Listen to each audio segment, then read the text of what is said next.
For years, our families, our doctors and lawmakers have said that our kids are in the middle of a mental health crisis, and year after year, kids are not getting the help that they need in spite of all the efforts to reach them. Now, some state leaders said they need a new approach. 9 News reporter Anusha Roy joins us live from the state capitol.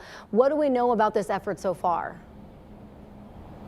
Hey, good morning, Corey and Jordan. Yeah, they really want to reform a start-to-finish system of care. And the intention is really to be able to catch kids before they go into a crisis. And then if that does happen, make sure that there's actually care and space for all of these children. You know, as you can imagine, a lot of this work is going to be starting at school and in our classrooms with teachers who will be able to see if a kid's behavior is changing. A lot of the effort also is going to be focused on building out respite care. This is essentially a facility or a place where a kid could go to after they're discharged from the hospital, but not fully ready to integrate back into the community yet. The lawmakers saying that that is majorly missing right now. Now, the lawmakers want to streamline a very, very confusing system and really make it a single point of entry. So think something along the lines of 988 or the crisis line that we already have. And of course, this isn't the first time, right, that families are hearing promises to help them. And the issue has been building for so many years while other efforts to help kids have fallen short. But this time, one of the bill sponsors said that she is hopeful the outcome is different. What we have put together is a full system, whereas other bills are piecemeal, a piece of the system here, a piece of the system there. This is a full system that we're trying to deploy. And I think that's what's going to make the difference.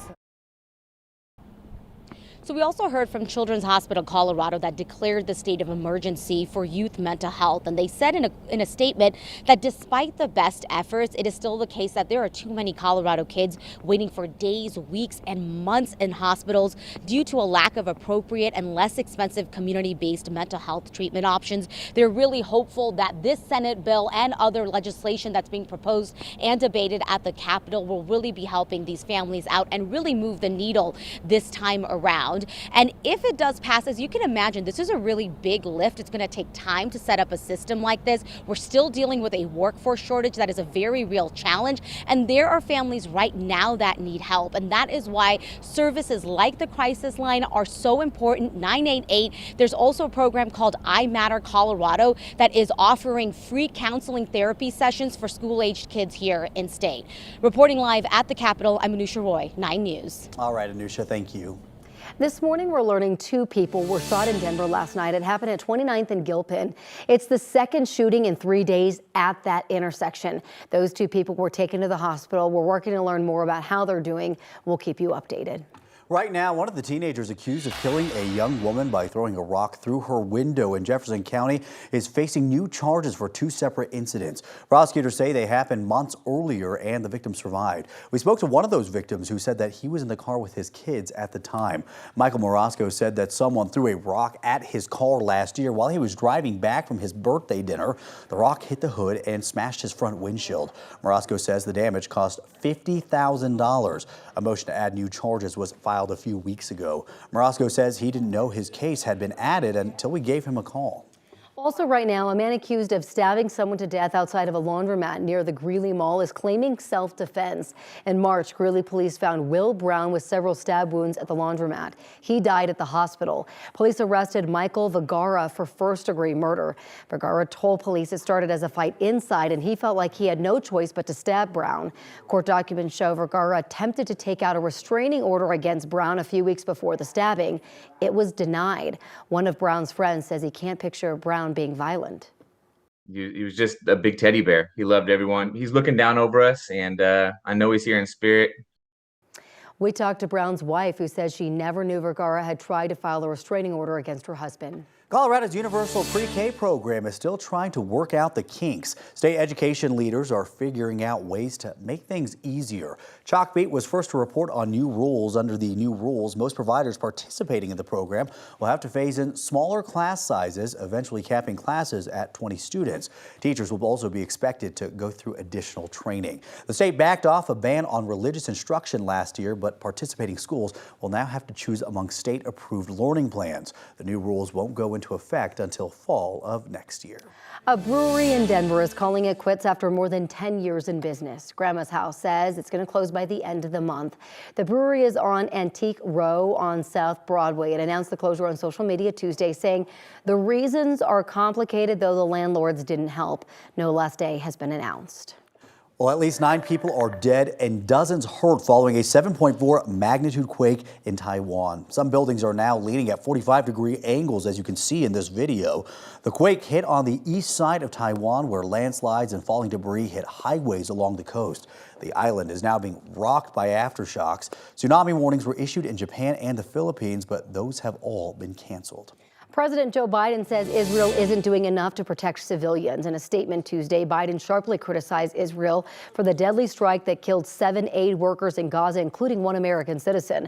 They worked for World Central Kitchen, the organization founded by famed chef Jose Andres.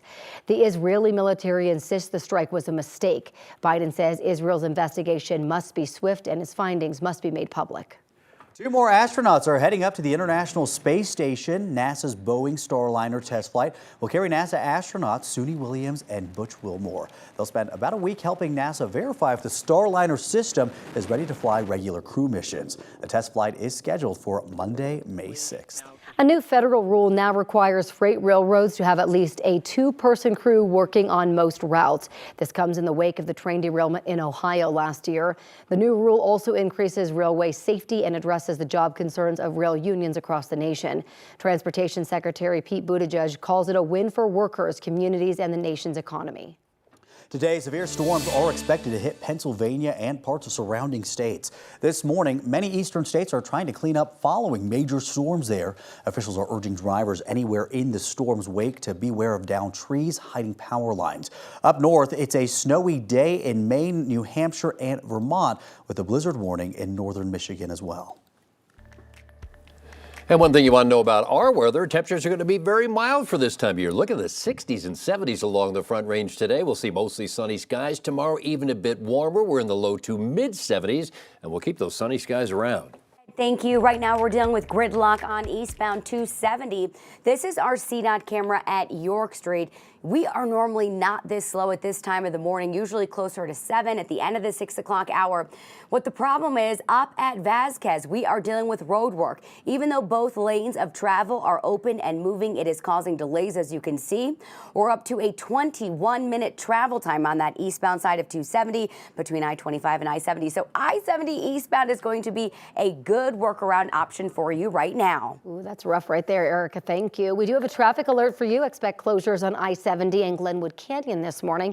That's because CDOT is replacing guardrails on the interstate. During these replacements, drivers should plan for eastbound lane closures from 8 a.m. to 4 p.m. They're going to start at mile point 116 and continue moving east as work is completed. Make sure you're driving slowly in that area and plan for additional time in your commute. The work will continue on weekdays until April 8th if the weather permits.